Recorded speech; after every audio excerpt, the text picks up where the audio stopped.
What's good, everybody? It's your boy, O'Shea Duke Jackson, back at it again with another episode of the Celebrity Junk.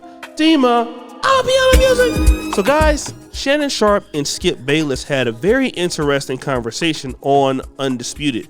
And of course, I can't play it because of copyright infringement, but it was very interesting.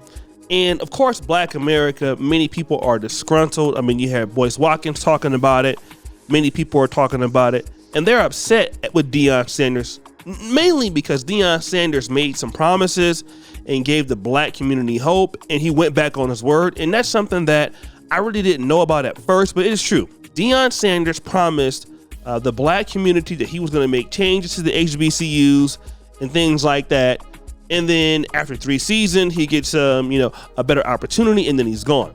Now, Shannon Sharpe, who also went to, I believe, Savannah State, an HBCU, also praises Deion Sanders for getting a better opportunity.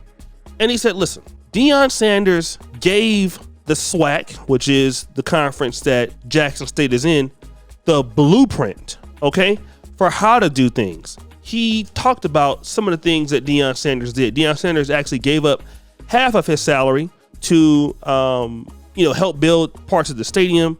He got a sponsorship with Under Armour.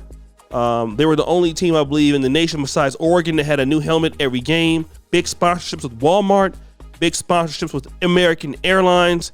And also his team had on, like nicely dressed clothes and things like that provided by, I believe it was Michael Strahan every game, in which they were going to traveling their games on American Airlines. So there was a lot of wealth or money being, transferred into the Jackson State program because of Deion Sanders, okay? But of course, we all know about the break-ins. And we all know about some of the things that his son had to go through. And obviously, that can impact his decision to go away. But Skip Bayless said something that was very peculiar. He said, well, wouldn't it have been better for Deion Sanders to stay and build a dynasty? Like, build a dynasty so that he'd be able to go to compete against Ole Miss, beat them, then keep the talent coming in like he did with Travis Hunter and go play Alabama and be doing that at Jackson State and developing the program. Shannon Sharpe had a problem with that. He was like, no, we need to go be happy for him as he gets an opportunity to go to a Power 5 conference. And let me say this, I get all of that. And I defend, his right to do it. But see, here's a problem with being pro-black when it comes to police brutality like Shannon Sharpe, and not being pro-black when it comes to thinking and doing business with the black mind. Now, let me just say this. If I'm Deion Sanders, and granted, Deion Sanders is, not only is he he's a out of this world athlete when he played, but he's an out of this world human being. He's a very special person. Deion Sanders has the charisma. He has the soft skills. He's just an amazing person. There's a person like Deion Sanders once in a lifetime. He's one of them. All right. There's nobody that can build a program like Deion Sanders unless LeBron James becomes the head coach of Jackson State in basketball. That's how powerful Deion is. He's an exceptional human being, an extremely talented human being. He's a catalyst. No normal person can do what Deion does. And I would say even Jerry Rice, guys like that can't do it. But Shannon Sharpe doesn't think with the black mind. Stephen A. Smith doesn't think with the black mind. They only think with the black mind when it comes to police brutality. But now the black mind and doing business with the black mind thinks about ownership. Now, what are you talking about? Well, O'Shea, $300,000 a year is not a lot of money. $5 million a year is. But if you're at Jackson State, you're going to win every year. You're going to be able to get into a new stadium. You're going to be able eventually to get more sponsorships. And the university and people are going to be able to give you whatever you want. You're always going to be able to have that $5 or $10 million a year. It might not come right now, but it's going to compound. Even though you're dealing with problems, even though you're dealing with break-ins, you are the man at Jackson State. And if you have a couple of bad seasons at Colorado University, you're out. But you're the man at Jackson State. And you might not have the $5 million right now, but you will, because you're going to be able to set the rules of engagement. Because it's your community, you've built that program, and you're going to have power over that program. You're not going to have it at Colorado University like that. Not like you would at Jackson State. And again, I'm not taking away his decision to do it because, like I said, I honestly believe that, Coach Deion started with a situation he wanted to be there, and then had a lot of problems at Jackson State that he doesn't want to talk about. But the people like Shannon Sharpe, you want to talk black, but you don't have black solutions. And here's the reality. We need people, and I know that some of that might not be y'all, right? But we need people to suffer, to open up doors for other people. Like George Macon says, be a fire starter. Now, that might be problematic for some of you, and I experienced that since I've been living in Uganda, where it takes 3 weeks to get stuff here. It's hard training a team. It's hard having a good studio. But I want to just give a shout out to the Pan African Dating Show. It took me 3 or 4 years to get it to that level to produce that, but we're doing it. It's at a high quality. It's the best quality, I would say, is just up there with some of the other channels you might see in the thing. Jubilee, Cut, channels like that.